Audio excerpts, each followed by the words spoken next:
Good morning, my dear grade 12 learners of Divine Word High School of Danahili, and to all the learners of TAS, Tuguegarao Archdiocesan School System.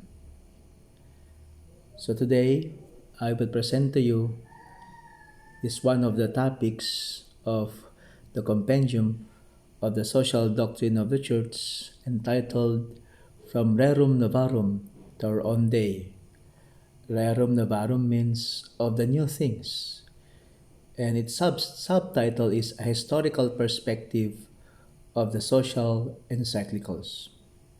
And also, I want to add that after the compendium, the social doctrine of the Church, I added here a social encyclical of Pope Benedict XVI and also from Pope Francis. So what I'll read to you, majority of the things that I will share to you today are taken from the CSDC, Compendium of Social Doctrine of the Church.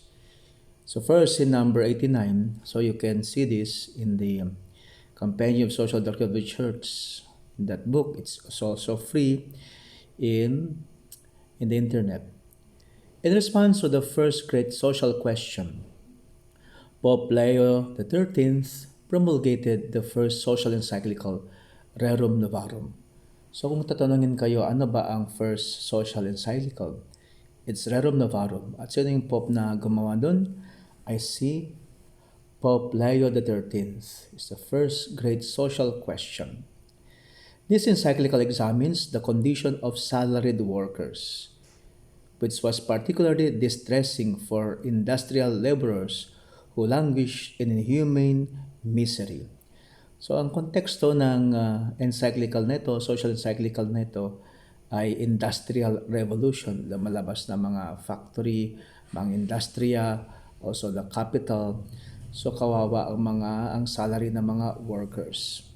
The labor question is dealt with according to its true dimensions. It explored in all its social and political expressions so the proper evaluation may be made in the light of the doctrinal principles founded on revelation and on natural law and morality.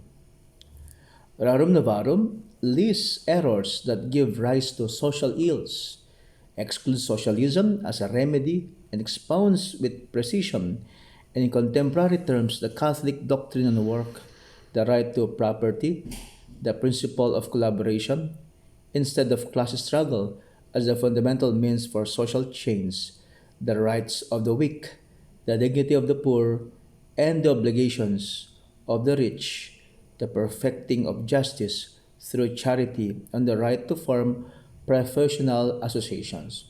So ang konteksto rin ng Rerum Novarum ay ang komunista, ang komunismo na yan daw ang isang for us to change, kailangan natin ang sosyalismo at ang komunismo. Rerum Novarum became the document inspiring Christian activity in the social sphere and the point of reference for this activity. The encyclical's central theme is the just ordering of society. Yeah, just ordering of society, in view of which there is the obligation to identify criteria of judgment that will help to evaluate existing socio-political systems and to suggest lines of action for the appropriate transformation. In number 90, Rerum Novarum dealt with the labor question using a methodology that will become a lasting paradigm for successive developments in the Church's social doctrine. The principles affirmed by Pope Leo XIII will be taken up again and studied more deeply in successive social encyclicals. The whole of the Church's social doctrine can be seen as an updating, a deeper analysis, and an expansion of the original nucleus of principles presented in Rerum Novarum. So inumpisahan lahat ni Pope Leo XIII ang social encyclicals. With his courageous and far-sighted text, Pope Leo XIII gave the Church's citizenship status, as it were, amid the changing realities of public life and made an incisive statement, which became a permanent element of the church's social teaching. He affirmed that serious social problems could be solved only by cooperation between all forces, and added that in regard to the church, her cooperation will never be found lacking. Okay, yan si Pope Leo XIII, the Rerum Novarum. So after how many years at the beginning of the 1930s, so ito mga kanto, no? Mga umpisa ng World War II, tapos na ang Mexican Civil War, umpisa rin ng Spanish Civil War, no? Following the grave economic crisis of 1929, economic crisis yan, Pope Pius XI published the encyclical Quadragesimo Anno. Ibig sabihin ng Quadragesimo Anno is 40 years. No? After 40 years ng Rerum Novarum, commemorating the 40th anniversary of Rerum Novarum, si Pope Pius XI. The Pope reread the past in the light of the economic and social situation in which the expansion of the influence of financial groups, both nationally and internationally, was added to the effects of industrialization. So yun, industrial revolution, no, may epekto pa rin. Andiyan pa yung mga financial groups. It was the post-war period during which totalitarian regimes were being imposed in Europe, even as the class struggle was becoming more bitter. The encyclical warns about the failure to respect the freedom to form associations and stresses the principle of solidarity and cooperation in order to overcome social contradictions. The relationships between capital and labor must be characterized by cooperation. Quadragesimo Anno confirms the principle that salaries should be proportional not only to the needs of the worker but also to those of the worker's family. So kung magpapasahod tayo, wag lang na tignan yung pangailangan ng worker, pati rin yung kanyang pamilya. The state in its relations with the private sector should apply the principle of subsidiarity. Yan, very important ting principle yan. Yung principle of subsidiarity. A principle that will become a permanent element of the Church's social doctrine. The encyclical rejects liberalism, understood as unlimited competition between economic forces, and reconfirms the value of private property, recalling its social function. So ang mga private properties po natin ay merong social function. In a society in need of being rebuilt from its economic foundations, a society which becomes completely the question to deal with. Pius XI felt the precise interpretation and an urgent application of the moral law governing human relations with the intent of overcoming the conflict between classes and arriving at a new social order based on justice and charity. Diyan na sumisikat na ang conflict between classes, between the rich and the poor, no, na pinangungunahan ng Marxista, mga Marxismo. Pope Pius XI did not fail to raise his voice against the totalitarian regimes that were being imposed in Europe during his pontificate. Already on 29 June 1931, he had protested against the abuse of power by the totalitarian fascist regime in Italy with encyclical Non Abbiamo Bisogno. He published the encyclical Mit Brennender Sorge on the situation of the Catholic Church under the German Reich on 14 March 1937. The text of Mit Brennender Sorge was read from the pulpit of every Catholic church in Germany after having been distributed in the greatest of secrecy. The encyclical came out after years of abuse and violence and had been expressly requested from Pope Pius XI by the German bishops after the Reich had implemented ever more coercive and repressive measures in 1936, particularly with regard to young people who were required to enroll as members of the Hitler Youth Movement. The Pope spoke directly to priests, religious, and lay faithful, giving them encouragement and calling them to resistance until such time that a true peace between church and state will be restored. In 1938, with the spreading of anti-Semitism, Pope Pius XI affirmed spiritually, we are all Semites. So yan po nung World War II, no, sila si Hitler, yan, hindi po nag-fail ang simbahan na magsalita. With encyclical letter Divini Redemptoris on atheistic communism and Christian social doctrine, Pope Pius XI offered a systematic criticism of communism, describing it as intrinsically perverse, and indicated that the principal means for correcting the evils perpetrated by it could be found in the renewal of Christian life, the practice of evangelical charity, the fulfillment of the duties of justice at both the interpersonal and social levels in relation to the common good, and the institutionalization of professional and interprofessional groups. In the Christmas radio messages of Pope Pius XII, after Pope Pius XI, si Pope Pius XII, together with other important interventions in social matters, magisterial reflection on a new social order guided by morality and law and focusing on justice and peace become deeper. His pontificate covered the terrible years of the Second World War and the difficult years of Reconstruction. He published no social encyclicals, but in many different contexts, he constantly showed his concern for the international order, which had been badly shaken. During the war and the post-war period, for many people of all continents and for millions of believers and non-believers, the social teaching of Pope Pius XII represented the voice of universal conscience. His moral authority and prestige, Pope Pius XII brought the light of Christian wisdom to countless men of every category and social level. One of the characteristics of Pope Pius XII's interventions is the importance he gave to the relationship between morality and law. He insisted on the notion of natural law as a soul of the system to be established on both the national and the international levels. Another important aspect of Pope Pius XII's teaching was his attention to the professional and business classes called to work together in a special way for attainment of the common good. Due to his sensitivity and intelligence in grasping the signs of the times, Pope Pius XII can be considered the immediate precursor of Vatican Council II and of the social teaching of the popes who followed him. The 1960s bring promising prospects, recovery after the devastation of the war, yung World War II, the beginning of the decolonization, no?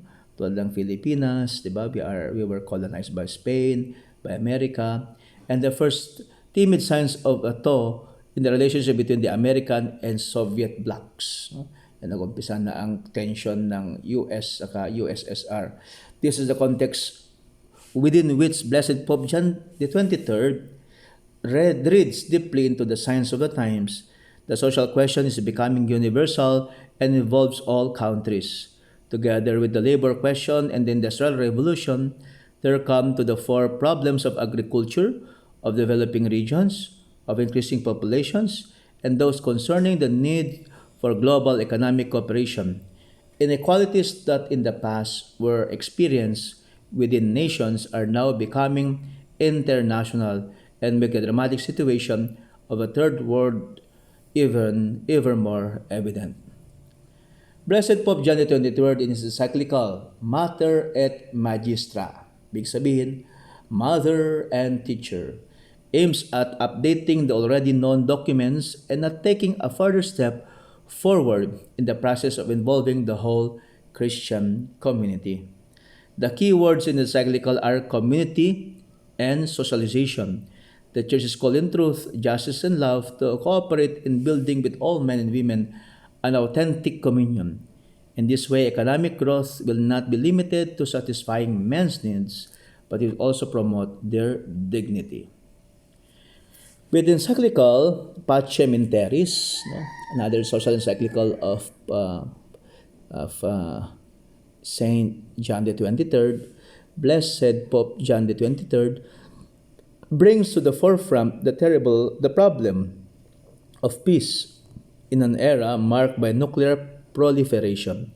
Moreover, Pacem in Terris contains one of the first in-depth reflections on rights on the part of the Church. It is the encyclical of peace and human dignity. It continues and completes the discussion presented in Mater et Magistra and continuing in the direction indicated by Pope Leo XIII. It emphasizes the importance of the cooperation of all men and women. It is the first time that the Church document is addressed also to all men of goodwill.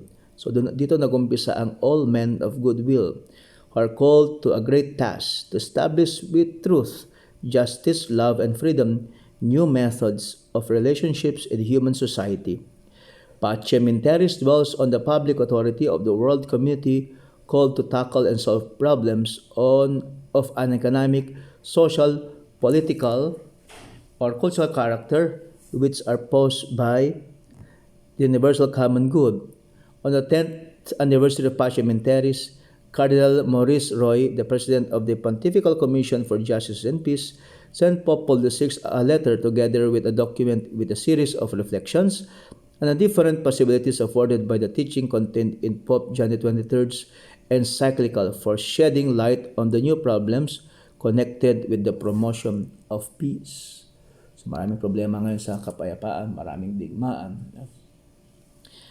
The Pastoral Constitution Gaudium et Spes ng Vatican II of the Second Vatican Council is a significant response of the Church to the expectations of the contemporary world.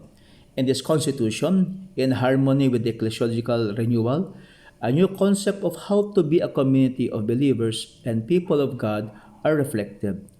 It aroused new interest regarding the doctrine contained in the preceding documents on the witness and life of Christians as authentic ways of making the presence of God in the world visible. Gaudium et Spes presents the face of a church that cherishes a feeling of deep solidarity with the human race and its history, that travels the same journey as all mankind and shares the same earthly lot with the world, but which at the same time is to be a leaven, and as it were, the soul of human society in its renewal by Christ and transformation into the family of God. Gaudium et Spes presents in a systematic manner the themes of culture, of economic and social life, of marriage and the family, of the political community of peace and the community of peoples, in the light of a Christian and anthropological outlook and of the Church's mission. Everything is considered from the starting point of the person and with a view to the person, the only creature that God willed for its own sake. Society in its structures and development must be oriented towards the progress of the human person. For the first time, the magisterium of the Church at its highest level speaks of a great length about the different temporal aspects of Christian life. It must be recognized that the attention given by the Constitution to social, psychological, political, economic, moral, and religious changes has increasingly stimulated the Church's pastoral concern for men's problems and dialogue with the world.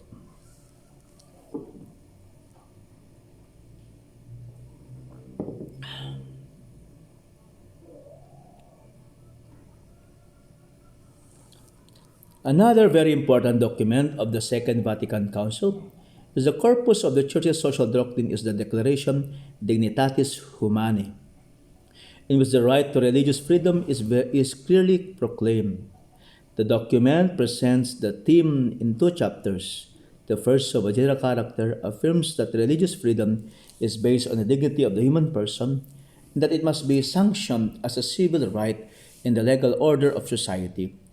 The second chapter deals with the theme in the light of revelation and clarifies its pastoral implications, pointing out that it is a right that concerns not only people as individuals, but also the different communities of people. Development is the new name for peace. Pope Paul VI solemnly proclaims in his encyclical Populorum Progressio, which may be considered a development of the chapter on economic and social life in Gaudium et Spes. Even while it introduces some significant new elements, In particular, it presents the outlines of an integral development of man and of a development in solidarity with all humanity. These two topics are to be considered the axis around which the encyclical is structured, in wishing to convince its receivers of the urgent need for action in solidarity. The Pope presents development as the transition from less human conditions to those which are more human and indicates its characteristics. This transition is not limited to merely economic or technological dimensions, but implies for its person the acquisition of culture, the respect of the dignity of others, the acknowledgement of the highest good, the recognition of God Himself, the author and end of these blessings. Development that benefits everyone responds to the demands of justice on the global scale that guarantees worldwide peace and makes it possible to achieve a complete humanism guided by spiritual values. In this regard, in 1967, Pope Paul VI establishes the Pontifical Commission Justitia et Pax, thus fulfilling the wishes of the Council Fathers, consider it most opportune that an organism of the Universal Church be set up in order that both the justice and love of Christ toward the poor might be developed everywhere. The role of such an organism will be to stimulate the Catholic community to promote progress in needy regions and international social justice. By initiative of Pope Paul VI, beginning in the 1968, the Church celebrates the first day of the year as the World Day of Peace. This same pontiff started the tradition of writing annual messages that deal with the theme chosen for each World Day of Peace. These messages expand and enrich the corpus of the Church's social doctrine. At the beginning of the 1970s, in a climate of turbulence and strong ideological controversy, Pope Paul VI returns to the social teaching of Pope Leo XIII and updates it on the occasion of the 80th anniversary of Rerum Novarum with his apostolic letter Octogesima Adveniens. The Pope reflects on post-industrial society with all of its complex problems, noting the inadequacy of ideologies in responding to these challenges. Urbanization, the condition of young people, the condition of women, unemployment, discrimination, immigration, population growth, the influence of the means of social communication, the ecological problem. 90 years after Rerum Novarum, from since Leo XIII, Pope John Paul II developed the encyclical Laborem Exercens to work the fundamental good of the human person, the primary element of economic activity, and the key to the entire social question. Laborem Exercens outlines a spirituality and ethic of work in the context of a profound theological and philosophical reflection. Work must not be understood only in the objective and material sense, but one must keep in mind its subjective dimension, insofar as it's always an expression of the person. Besides being a decisive paradigm for social life, work has all the dignity of being a context in which the person's natural and supernatural vocation must find fulfillment. With the encyclical Solicitudor Rei Socialis, Pope John Paul II commemorates the 20th anniversary of Popularum Progressio, and deals once more with the theme of development along two fundamental lines. On one hand, the dramatic situation of the modern world under the aspect of the failed development of the third world, and on the other, the meaning of conditions and requirements for a development worthy of men. The encyclical presents differences between progress and development and insists that true development cannot be limited to the multiplication of goods and service to what one possesses, but must contribute to the fullness of the being of man. In this way, the moral nature of real development is meant to be shown clearly.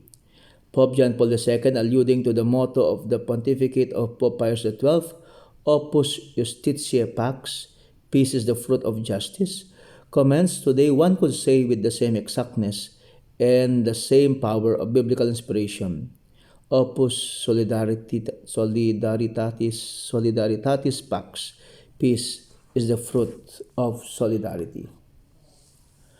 On the 100th anniversary of Rerum Novarum, Pope John Paul II promulgates his third social encyclical, Centesimus Annus, whence emerges the doctrinal continuity of 100 years of the Church's social magisterium, taking up anew one of the fundamental principles of the Christian view of social and political organization. Has been the central theme of the previous encyclical. The Pope writes, what we nowadays call the principle of solidarity is frequently cited by Pope Leo XIII, who uses the term friendship. Pope Pius XI refers to it with the equally meaningful term social charity. Pope Paul VI, expanding the concept to cover the many modern aspects of the social question, speaks of a civilization of love. Pope John Paul II demonstrates how the Church's social teaching moves along the axis of reciprocity between God and man, recognize God in every person, and every person in God is the condition of authentic human development. They articulate an in-depth analysis of the new things, and particularly of the great breakthrough of 1989 with the collapse of the Soviet system, shows appreciation for democracy and the free economy in the context of an indispensable solidarity. So yan po ang presentation ng Compendium of Social Doctrine of the Church, no, from Rerum Novarum to Centesimus Annus. So after John Paul II, si Pope Benedict XVI ay nagpalabas siya ng isang social encyclical entitled Caritas in Veritate, in English Charity in Truth, to commemorate the 40th anniversary of Populorum Progressio. Si Pope Francis naman ay nagpalabas ng dalawa na social encyclical. First is Laudato Si, Be Praised, a social encyclical about caring our common home or our environment. And also, very, very fresh, last October 3, Fratelli Tutti. Ibig sabihin, all of us are brothers, a social encyclical about solidarity or fraternity. So thank you very much, my dear students, for watching.